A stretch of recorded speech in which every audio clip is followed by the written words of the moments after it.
हमारा टॉपिक अभी संस्कार को लेकर चल रहा है।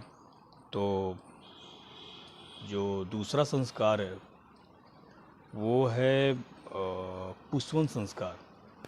तो पुष्पन संस्कार जो है वो गर्भधारण के तीसरे मंथ में किया जाता है। और आज के डेट में इतना, क्योंकि ये लिंग निर्धारित हो जाने के बाद ये संस्कार किया जाता था, बट आज के डेट में इतना ये मान्यता में नहीं है। समय और काल पात्र, देश काल पात्र के हिसाब से थोड़ा चीज़ें चेंज हुई हैं। तो 16 संस्कारों में से तीसरा जो संस्कार है वो है सीमंत उन्नयन संस्कार। अब सीमंत उन्नयन का अभिप्राय है, सीमंत मतलब होता है मांग, जो औरतें मांग काटती है अपना, तो मांग जो है वो मांग होता है। जैसे केश सज्जा के समय जब हम अपनी मांग निकालते हैं तो उसको ही सीमंत बोलते हैं। सनातन परंपरा में स्त्रियों की मांग का बहुत बड़ा महत्व रहा है। जैसा कि आप जानते हैं कि पति का पति को का सौभाग्य पति का सौभाग्य जिस लड़कियों को औरतों को मिलता है उसी को बोला गया कि पति के सौभाग्य के लिए औरतें जो है मांग काटती हैं, मांग में सिंदूर लगाती हैं। ऐसे स्त्रियां जिनके पति जीवित हों वही लगाती हैं और उनको सौभाग्यवती बोला गया है। समाज में बहुत मान सम्मान मिलता है उस मांग में सिंदूर लगाने की वजह से। अब जो है सनातन धर्म में पूजा जो है देवियों के पूजन में सौभाग्य सूचक जो है वो सिंदूर को अर्पित करके किया जाता है। एंड इसी मांग को विधि विधान से काटने का जो संस्कार है वही सीमंत उन्नयन संस्कार जो है कहलाता है। सीमंत उन्नयन संस्कार से प्रसिद्ध हुआ ये चीज़। अब जो है इसका ज़रूरत क्या है, तो पत्नी के प्रथम गर्भ के समय कुछ नकारात्मक शक्तियाँ होती हैं जो खून पीने के लिए ललायित रहती है। वो गर्भ को, भ्रूण को भक्षण करने की पूरा ललायित रहती है। वो चाहती हैं कि भ्रूण को खा जाए या फिर जो खून है वो पी जाए। तो ऐसे में कहा गया है कि गर्भ के चौथे महीने में जो है सीमंत उन्नयन संस्कार किया जाता है। इसमें पति जो है श्री मतलब लक्ष्मी माता का आवाहन करता है और आवाहन करके प्रार्थना करता है कि पत्नी का जो गर्भ है वो सुरक्षित रहे और अच्छे से रहे। मार्कंडेय पुराण में भी गर्भिणी जो गर्भ धारण की हुई है, गर्भ धारण करने वाली को बोला गया मार्कंडेय पुराण में कि आप जितना शक्ति लगा सकती है अपना शक्ति लगा करके अपने पूजा पाठ करके अपने गर्भ को बचाएं। क्योंकि जो राक्षस हैं वो क्या करते हैं, नदी, तालाब, खाई, वृक्षों, समुद्र के किनारे, नाला के किनारे, ऐसे ऐसे जगहों पे वो बैठे रहते हैं। वो वेट करते हैं कि कोई गर्भिणी जो है, गर्भिणी वहाँ से गुजरे तो उनके गर्भ को भक्षण किया जा सके। तो इसीलिए आप देखे होंगे कि कुछ समय जब 4 महीना 5 महीना जब बेबी हो जाता है तो मना किया जाता है कि नदी को क्रॉस करके मत जाओ, तालाब को क्रॉस करके मत जाओ, या फिर कहीं घूमने मत जाओ, घर पे हो तो घर पे ही रहो। तो लोगों के मन में बहुत सारे डाउट्स होते हैं कि क्यों ऐसा मना किया गया है। हमारे डॉक्टर्स तो कुछ डॉक्टर्स भी बोलते हैं इस चीज़ को, साइंटिफिकली भी है और हमारे धर्म में भी ये लिखा हुआ है कि ऐसे में आपको नदी तालाब क्रॉस करके नहीं जाना है और अपने चीज़ों को, अपने गर्भ की रक्षा करनी है। और यदि धार्मिक दृष्टिकोण से देखें तो ये जो संस्कार है गर्भिणी जो होती है, स्त्री होती है, उसके कल्याण के लिए गर्भस्थ शिशु के दीर्घायु हो, जो हो बच्चा जो हो दीर्घायु हो, तो उसके लिए माँ लक्ष्मी की प्रार्थना करते हैं। और 5वें महीने से गर्भ में जो बच्चा है उसका मन और बुद्धि का स्वरूप का विकास, बुद्धि स्वरूप विकसित होने लगता है। तो ऐसे में जो है गर्भिणी जो होती है उनका देखभाल बहुत ज़रूरी हो जाता है। जो स्त्री बच्चा कैरी कर रही है उस टाइम पे एक्सपीरियंस जो महिलाएं होती हैं उन्हीं को उनके साथ रखना चाहिए और उनका देखभाल करना चाहिए, ताकि जो वंश आए वो अच्छा आए, अच्छे बढ़िया से नॉर्मली जन्म ले और अच्छा वंश पैदा हो। उस टाइम पे उनको मनोरंजन से रिलेटेड, उल्लास से रिलेटेड, भागवत गीता, रामायण, ये सारी चीज़ें उनको पढ़ाना चाहिए, जिससे कि जो संतान हो वो उनकी जो बौद्धिक क्षमता हो वो अच्छी होना स्टार्ट हो जाए। आपको बताना चाहूँगा कि बहुत सारे ऐसे कंट्रीज हैं जो बहुत आगे बढ़ रहे हैं, तो जब गर्भ में जब संतान रहता है तो उस टाइम पे उस बच्चे के माँ को साइंस पढ़ाना शुरू कर देते हैं लोग, कि मेरा बच्चा जब पढ़े, जब जन्म में, तो फिजिक्स वगैरह उसके माइंड में बैठा हो। ऐसे ही हमारे धर्म में भी पहले से ही लिखा हुआ है कि बच्चे की जो है जब बच्चा गर्भ में हो तो उस टाइम पे उसमें गीता, रामायण, महाभारत सब पढ़ने के लिए बताया गया है, ताकि बच्चा धार्मिक और संस्कारी बच्चा पैदा हो। अगर उस टाइम पे माता अगर ज़्यादा रोती रहती हैं अगर, तो जो संतान होगी वो संतान 100% रोने वाली ही होगी। अगर माता खुश रहती हैं तो जो संतान होगी वो अच्छा हंसने वाली संतान होगी। तो ये सारी बहुत सारी रीजन्स है जो हमारे टाइम पुराने टाइम में बना रखे हैं, हमारे ऋषि महर्षियों ने बना रखे हैं नियम कानून। अब इसको जो है मांग काटने के लिए जो है ना, एक उदुम्बर की लकड़ी का उपयोग करते थे। उस उदुम्बर की लकड़ी का काट करके कंघी बनाते थे।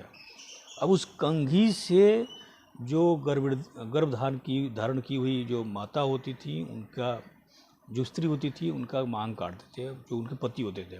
अब उदुम्बर जो है ना, उदुम्बर को उर्वरा शक्ति के रूप में देखा जाता था, कि जो उदुम्बर की जो लकड़ी है वो उर्वरा शक्ति के लिए बहुत अच्छा है। तो उर्वरा शक्ति जो है, फर्टिलिटी बहुत अच्छा बढ़ता है, तो इसके लिए उसको रखते थे कि उर्वरा शक्ति औरत में और ज़्यादा बढ़े और संतान और अच्छे किस्म का हो।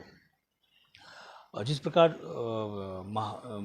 प्रजापति अदिति के महोत्सव के लिए एक सीमा को निर्धारित करते हैं, ठीक उसी प्रकार जो पति होता है वो गर्भस्थ शिशु की दीर्घायु के लिए अपनी पत्नी की मांग को काटता है, और इस दिन गर्भवती जो स्त्री होती है वो व्रत रखती है, और संस्कार का आरंभ मातृ पूजा से होता है।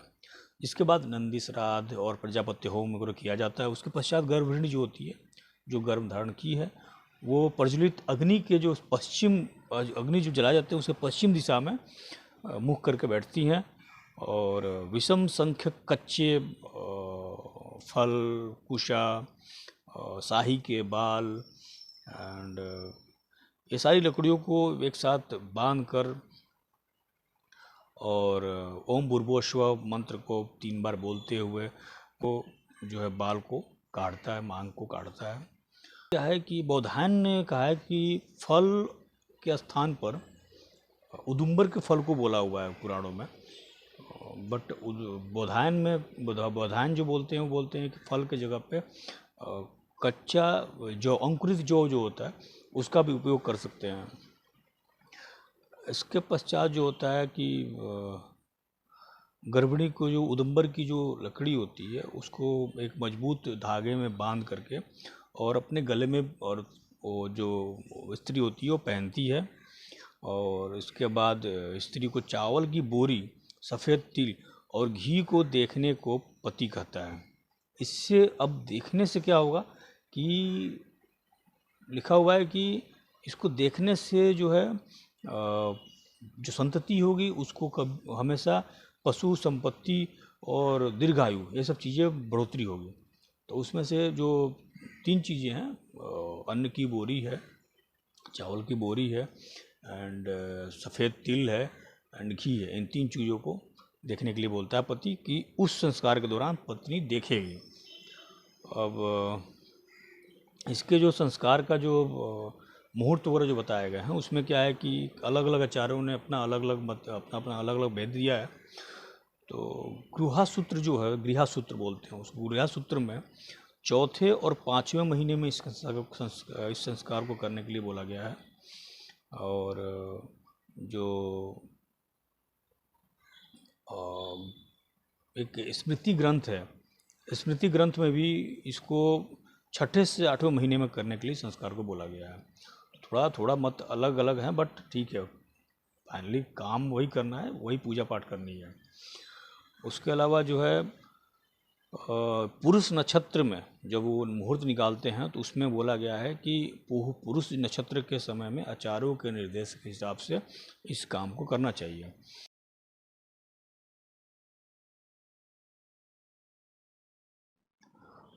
अब मैं जैसे बताया था कि दूसरा जो है वो पुष्पन संस्कार है। तो अगर आप पुष्पन संस्कार नहीं किए हैं तो सीमंत उन्नयन संस्कार आप कर सकते हैं, और ये करना चाहिए। ये धर्मशास्त्र जो है ये अभी मार्ग देता है कि दोनों संस्कार में से कोई एक कर लें या फिर एक साथ भी आप कर सकते हैं। अब जो हम बात करेंगे वो बात होगी सबसे इम्पोर्टेंट नामकरण संस्कार की। बट नामकरण से पहले बच्चे का कुंडली या फिर जन्म का समय कब माना जाएगा, तो इसको जानना पड़ेगा पहले। तो मैं एक पुराण जब पढ़ रहा था, एक कोई शास्त्र था, उस शास्त्र में पढ़ते पढ़ते मुझे मिला था कि जब आत्मा होती है, वो आत्मा जब कोई स्त्री गर्भ धारण करती है तो वो आत्मा उसके गर्भ में जाती है। उसके गर्भ में जा कर के 9 महीने तक वो आत्मा वहाँ पे बंधी रहती है, और उसको हर चीज़ उस समय याद होता है। अब उस समय जब हर चीज़ उसको याद होता है तो वो वहाँ पे हरि नाम लेते रहता है कि कितनी गंदगी में, कितने कहाँ फंसा हूँ मैं आकर के। तो भगवान हरि का नाम लेता है कि अगली बार ऐसा कुछ ना हो, अगली बार मेरा जो जन्म हो वो अच्छा जन्म हो। तो उसके बाद जब बच्चा हरि करते करते करते करते जब जन्म लेता है 9 महीने बाद, तो 9 महीने बाद जन्म लेने के टाइम पे जब वो बाहर आता है, उसके बाद जैसे ही नर्स जो होती है, डॉक्टर जो होते हैं, नाल को कट करते हैं, तो नाल को कट करते ही बच्चा सबसे पहले जब नाल कट होता है उसी समय को कुंडली बनाने के लिए यूज किया जाता है, क्योंकि उसी समय को बच्चे का जन्म का समय माना जाता है। क्योंकि जैसे ही नाल कट होता है, नाल कट होते ही बच्चा सबसे पहले नाक के द्वारा सांस लेता है। अब जैसे ही सांस लेता है तो ऑक्सीजन, भगवान कृष्ण ने भी बोला है कि मैं वायु में ऑक्सीजन हूँ। जैसे ही ऑक्सीजन उसके नाक से शरीर के अंदर जाता है तो सबसे पहले मस्तिष्क में पहुँचता है, और मस्तिष्क में पहुँचते ही भगवान विष्णु का जो आशीर्वाद, जो ऑक्सीजन है, वो घुसते ही उसके पुराने याददाश्त को मिटा देता है।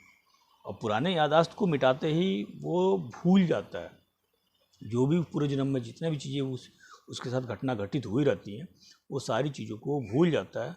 और भूलने के बाद ऐसे लिखा हुआ है उसमें मैं पढ़ा था, तो भूलने के बाद वो रोने शुरू कर देता है कि कुछ तो भूल गया, मतलब चिल्लाने लगता है, रोने लगता है।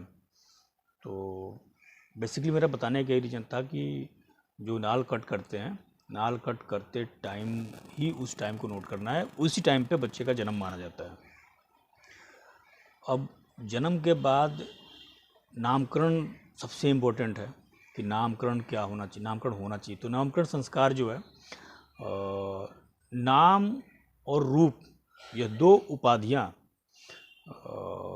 सामान्यतः संदर्भों में अगर मैं कहूँ तो गुण और विशेषताएं हैं। इस समाज में व्यवहार के लिए परम आवश्यक है, चूँकि नाम से ही एक संसार के संपूर्ण व्यवहार के लिए नाम ही बहुत प्रमुख हेतु या साधन है। संसार जो भी संसार में जो सबसे महत्वपूर्ण और व्यवहार कुछ किया जाता है तो नाम के द्वारा ही किया जाता है।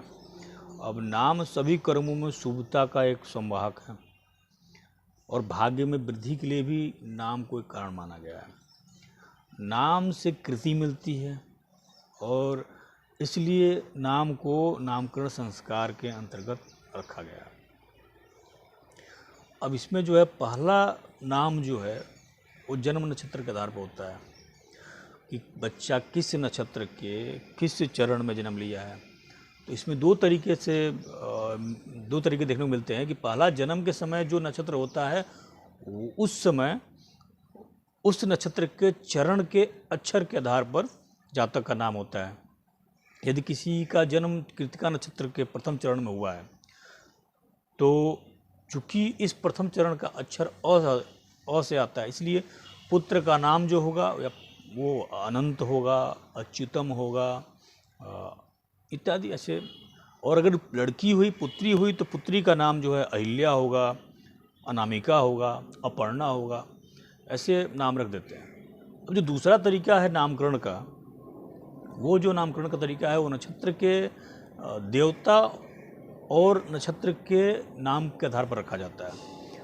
अब व्यक्ति का नाम रखना, जैसे कि किसी बच्चे का जन्म कृतिका नक्षत्र में हुआ है तो उस पुत्र का नाम अग्निजीत कृतिका नक्षत्र से संबंधित, या फिर अग्नेय कर देते हैं, अथवा कार्तिक बोल देते हैं, कृतिका नक्षत्र में कार्तिक बोल देते हैं, कार्तिकेय बोल देते हैं।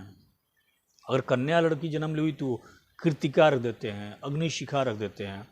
ये सब नाम उसमें मतलब नामकरण के समय रखा जाता है। किंतु जो ये नाम होते हैं प्रायः गुप्त ही रखा जाता है, क्योंकि संस्कारों के समय जो यथा आवश्यक प्रकट किया जाता है वो ये नाम होते हैं। बौधायन भी इसको स्पष्ट करते हुए कहते हैं कि माता और पिता के नाम पर भी, माता और पिता के नाम पर भी ये नाम रख सकते हैं इनका। जैसे इसके अतिरिक्त रूप, गुण आदि के आधार पर नाम रखने की भी परंपरा रही है, जैसे कि शिव, राम, युधिष्ठिर, गजानन, हनुमान, सीता इत्यादि। इसी प्रकार माता पिता जो होते हैं के नाम पर भी रखा जा सकता है, जैसे वासुदेव, कौन्तेय माता के नाम पे, भार्गव, गंगे, द्रौपदी आदि। इसमें महापुरुषों के नाम पे भी नाम बहुत सारे मिलते हैं देखने को। इसका प्रत्यक्ष जो है ब्रह्मा, विष्णु, देवी, सूर्य, हनुमान जी इत्यादि देवताओं का नाम भी इसमें देखने को मिलते हैं कि इसमें भी नाम आप रख सकते हैं। इसके अतिरिक्त मास के जो स्वामी देवता हैं या फिर आपके कोई कुल देवता हैं उनके नाम पर भी आप नाम रख सकते हैं। और जो है इसमें जैसे किताबों में जैसे लिखा हुआ है कि नाम जो है 2 अक्षर या 4 अक्षर का होना चाहिए, पर प्रतिष्ठा चाहने वाले हैं उनको 2 अक्षर का नाम रखना चाहिए। जिनको ब्रह्मचर्यता और परंपरा को धारण करने की शक्ति चाहिए तो उनको 4 अक्षर का नाम रखना चाहिए, इच्छा जिनकी है। स्त्रियों के नाम के लिए उन्होंने 3 अक्षर या फिर एकांतर होना चाहिए, ऐसा नाम उन्होंने बोला है। अब नामकरण संस्कार के पूर्व जो है माता पिता को ही पता रहना चाहिए। जो नामकरण संस्कार होता है तो सबसे पहले माता पिता को ही पता होना चाहिए कि नामकरण संस्कार में बच्चे का नाम क्या रखा गया है। इसके अलावा जो है जब, क्योंकि बार बार इस नामकरण जैसे किताबों में लिखा हुआ है कि बार बार इस नाम को उजागर नहीं करना चाहिए, छुपा कर रखना चाहिए। जो नामकरण संस्कार पे नाम बताया जाता है शिशु का, बच्चे का। वैसे में क्या होती है, माता जो होती है वो नहा धो करके सुबह सुबह अपना निवृत्त होकर के माँ अपने शिशु को स्नान करने के बाद आसन पर लेकर बैठती है, जहाँ माता जो है अब सुबह के कामों से निवृत्त होकर के माता और शिशु स्नान करके एक आसन में बैठते हैं, जहाँ माता शिशु को जो है एक शुद्ध वस्त्र में बांध करके और उसके सिर को ढक करके बालों को हल्का गीला करके रखती हैं। प्रजापति, दिनपति, नक्षत्रपति, अग्नि, सोम, इन सब की पूजा करने के बाद पिता जो है शिशु को अपनी गोद में रखता है। उसके बाद अपने दाहिने, उस बच्चे के दाहिने कान में उस बच्चे का सबसे पहले नाम बताता है, नाम पुकारता है। तत्पश्चात उसके बाद जो है बच्चे का जो नामकरण सब लोग, बाकी लोग जानते हैं। ये सबसे पहले पिता ही अपने बच्चे के कान में उसका नाम को बोलता है और सभी भगवान से प्रार्थना करता है कि जो बच्चा हो काफ़ी प्रतिष्ठवान हो, मान सम्मान वाला हो, और उसको सबसे आशीर्वाद भी दिलाते हैं। और गुप्त नाम को जन्म दिन के दिन ही किया जाता है काम। जिस दिन जन्म होता है तो जन्म के दिन गुप्त नाम का वो है कि गुप्त नाम जन्मदिन के दिन रखना चाहिए। और किंतु पुकार का जो नाम है वो जो है जन्म काल के 10वें 12वें दिन नामकरण कर सकते हैं। आचार्य बृहस्पति ने भी कहा है कि जन्मदिन के 10वें 12वें 13वें 16वें 19वें 30वें दिन पे करना चाहिए। बट अगर किसी कारणवश उस दिन संक्रांति पड़ जाए या फिर आपका श्राद्ध पड़ जाता है, श्राद्ध की तिथि पड़ जाती है, तो नामकरण को रोक देना चाहिए, उस दिन नामकरण नहीं करना चाहिए। अब मुहूर्त चिंतामणि में आचार्य दैवज्ञ ने जातक कर्म संस्कार में ही नामकरण संस्कार को अंतर्निहित किया है, जिसका संकेत आदि पद से होता है। अलग से उन्होंने नामकरण हेतु मुहूर्त का कुछ खास उल्लेख नहीं किया है। इन्होंने दो ही संभावनाएं हो सकती है। पहली, या तो वह जो है दोनों संस्कारों को एक ही समय के पक्ष में थे, इसलिए उन्होंने जो है नामकरण संस्कार वो पूर्णिमा, अष्टमी और अमावस्या के दिन और रिक्ता तिथि को छोड़ करके जो बाकी शुभ दिन हैं वो 11वें या 12वें दिन मृगशिरा, चित्रा, अनुराधा, रेवती और ध्रुवसंज्ञक नक्षत्र में, जैसे ध्रुवसंज्ञक नक्षत्र आते हैं उत्तरा फाल्गुनी, उत्तराषाढ़, उत्तरा भाद्रपद, रोहिणी। क्षिप्र संज्ञक एक होता है, क्षिप्र संज्ञक नक्षत्र में जो आते हैं वो अश्वनी, पुष्य, रेवती, अभिजीत। एंड चर संज्ञक जो नक्षत्र होते हैं उसमें आते हैं स्वाति, पुनर्वसु, श्रवण, धनिष्ठा और सतविजा। तो इन नक्षत्रों में जातक कर्म और नामकरण दोनों संस्कार का करना का शुभ बताया गया है। तो इसमें आप जातक कर्म और नामकरण संस्कार दोनों कर सकते हैं, दोनों को शुभ बताया गया है। अब बहुत सारे कन्फ्यूजन ये पैदा होता है कि जब हम ज्योतिष में जाते हैं तो ज्योतिष में कई बार जन्म लेता है जो बच्चा, ये बहुत इम्पोर्टेंट है। जितना भी बताया वो तो ठीक है, नॉर्मल था, ऐसा होना चाहिए, बट एक्चुअल में होता क्या है और आज के डेट में हो क्या रहा है वो मैं बताने की कोशिश कर रहा हूँ आपको, आप समझिएगा। होता ये है कि बच्चा जब जन्म लिया तो बच्चा जन्म लेने के समय जिस नक्षत्र और उस नक्षत्र के जिस चरण में जन्म लिया, उस समय हम ये देखते हैं कि उस नक्षत्र का जो चरण है वो बच्चे को अच्छा नंबर नहीं दे रहा है, उस राशि के थ्रू, उस नक्षत्र के थ्रू, उस चरण के थ्रू। तो उस राशि पे नाम न रख करके मैक्सिमम जो एस्ट्रोलॉजर होते हैं वो उसी राशि के नाम रख देते हैं, भले उसमें बच्चे को अच्छे पॉइंट्स मिल रहे हो या ना मिल रहे हो, उस पर रख देते हैं। लेकिन क्या होता है कि अगर उसमें कम नंबर आया है और आपने उसमें नाम रख दिया बच्चे का, तो आगे चल करके वो बच्चा खुद का नाम चेंज कर लेता है, या फिर वो पूरा ज़िंदगी कहे कि मेरे को ये वाला नाम पसंद है, मम्मी पापा ने मेरा गलती से ये नाम रख दिया। कई बार ये होता है कि आपने कुंडली नहीं दिखाया और अपने मन से कोई नाम रख दिया। उसमें क्या होता है कि जो बच्चा होता है, बच्चे का जो सबसे स्ट्रॉन्गेस्ट राशि होती है, स्ट्रॉन्गेस्ट नक्षत्र और राशि होती है, वो अपने आप उस बच्चे से वो नाम रखवा देती है। तो जिसमें सबसे ज़्यादा पॉइंट मिल रहा होता है उस राशि के थ्रू, उस नक्षत्र के थ्रू ही उस बच्चे का नाम होना चाहिए। अतिमित्र नक्षत्र में आ जाए या फिर जिस राशि में सबसे ज़्यादा पॉइंट मिल रहा है उस पॉइंट, उस राशि के से संबंधित नाम रखा जाए तो बच्चा काफ़ी आगे ग्रो करेगा। कई जगह मैं पढ़ा था, सुनने में आ रहा है आजकल बहुत सारे लोग जो कुछ दिनों से बहुत बड़े ज्ञानी बन चुके हैं, वो बोल देते हैं कि नाम का कोई फ़र्क नहीं पड़ता है। जब नामकरण संस्कार की बात हो रही है तो थोड़ा और बता देता हूँ कि नाम का इतना फ़र्क पड़ता है कि आप सोच भी नहीं सकते। एग्जाम्पल के लिए आपको बताता हूँ, मेरे कुंडली में, जब आप कुंडली जब बताऊँगा आपको, जब सिखाऊँगा तो सब समझ में आएगा। एग्जाम्पल के लिए भी समझाता हूँ आपको। और कुछ लोग बोल रहे थे कि नहीं ऐसा नहीं होता, वैसा नहीं होता, नाम उनसे कोई फ़र्क नहीं पड़ता। कितना फ़र्क पड़ता है वो आपको बताता हूँ। मेरे छोटे भाई की कुंडली में शनि और मंगल की युति है। शनि और मंगल की युति है, मतलब शनि मतलब बड़ा भैया होता है कुंडली में, और मंगल जो होता है वो निडर साहसी होता है। तो मेरे छोटे भाई कुंडली में शनि और मंगल की युति है, और छोटे भाई के कुंडली में अगर शनि मंगल है तो बड़े भाई का नाम क्या होना चाहिए? तो शनि हो गया बड़ा भाई, मंगल हो गया अभय लीडर, और मेरा नाम अभय है। ऐसे ही अगर आप देखेंगे तो मेरे कुंडली में मंगल और केतु का युति है, मंगल केतु और बुध की युति है।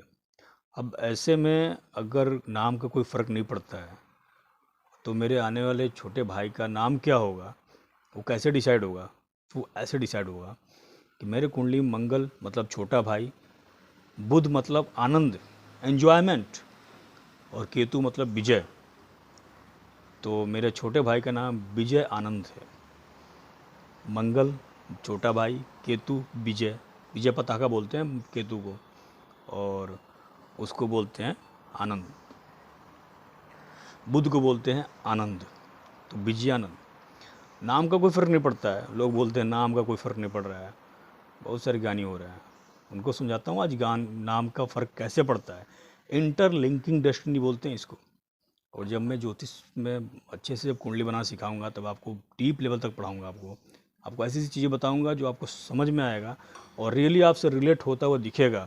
बिना कुंडली देखे आप सिर्फ सोच के पता लगा सकते हैं कि मेरे कुंडली में क्या कॉम्बिनेशन होगा, मेरे कुंडली में क्या, सिर्फ अपने भाई का नाम जान करके पता लगा सकते हैं कि मेरे कुंडली में क्या योग होगा। मेरे कुंडली में सूर्य और बुध की युति है, और सूर्य और बुध की युति, सूर्य के जस्ट पीछे बुध बैठे हुए कुंडली में। अब ऐसे में अगर हम बनाएं तो क्या बनेगा नाम? सूर्य पिता और बुध विष्णु, भगवान विष्णु से जुड़ा हुआ बताया गया है। तो मेरे पापा का नाम अच्युतानंद मिश्रा है, मतलब भगवान विष्णु के नाम पे नाम रखा हुआ है, सूर्य बुध की युति। ऐसे ही अगर किसी बंदे के कुंडली में अगर मान लीजिए राहु और चंद्र की युति है, किसी बंदे के कुंडली में राहु और चंद्र की युति है, और राहु और चंद्र की युति में देखेंगे कि जो है चंद्रमा माता हो जाएंगे, और राहु हो जाएगा आपका मायावी ग्रह। तो आप देखेंगे जिनके चंद्र राहु की युति हो उनके माता का नाम माया हो सकता है। अगर किसी के कुंडली में राहु और चंद्र की युति है तो राहु हो गए दादाजी और चंद्र हो गए भगवान कृष्ण से जुड़ करके देख सकते हैं, उनके दादा का नाम कृष्ण हो सकता है। ऐसे बहुत इंटरलिंकिंग डेस्टिनी होता है, मतलब आपके आने वाले संतान का नाम आप लगा सकते हैं कि आपके आने वाले संतान का नाम क्या होगा। तो ऐसे ही कुछ नहीं बनाया गया, सब कुछ इंटरलिंकिंग डेस्टिनी है, सब एक दूसरे से जुड़ा हुआ है। क्या नाम होगा सब कुछ निर्धारित है, बस आपको मतलब निकालना पड़ेगा, ढूंढना पड़ेगा, थोड़ा मेहनत करना पड़ेगा। और ये सारी चीज़ें मैं सिखाऊंगा, जैसे आज एक बहुत इंपॉर्टेंट चीज़ आपको सिखाया हूँ, ऐसे आपको और भी चीज़ें सिखाऊंगा, सिखाते रहूँगा, टेंशन मत लीजिए। और बस आराम से सुनते जाइए, मैं बोला हूँ सुनते रहेंगे आप एक ज्योतिषी बन जाएंगे, सिर्फ सुनते सुनते। और मैं बहुत छोटे लेवल से लेकर चल रहा हूँ ताकि हर चीज़ आपको क्लियर हो कि क्यों होता है। जैसे आपको आज मैंने सिखाया कि औरतों को बाहर नहीं जाना चाहिए 5 महीने के बाद, तो उसका रीज़न बताया। ऐसे आपको और भी चीज़ें बताते रहूँगा। अगर आपका नाम मैच कर रहा है तो आप कमेंट बॉक्स में ज़रूर लिखें।